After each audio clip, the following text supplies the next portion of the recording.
In today's video, I'm going to teach you how to connect Claude AI with Windsor AI.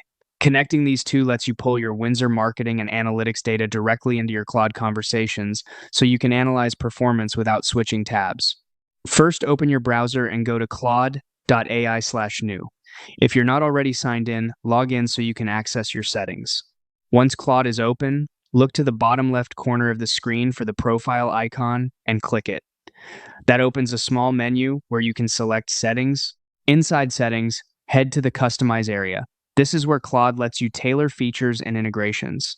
From there, choose Connectors to see the list of available services you can link to Claude. In the Connectors list, find Windsor AI and select it. You'll see an information panel describing what the connector does. When you're ready, click Connect.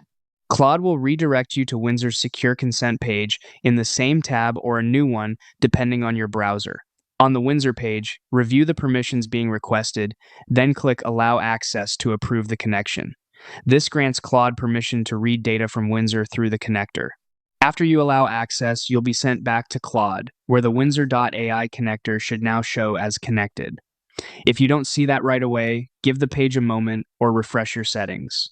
A couple of quick tips. If the consent page doesn't open, check that pop-up blockers are disabled for this site. If you manage multiple Windsor accounts, confirm you're authorizing the correct one in the browser session you're using.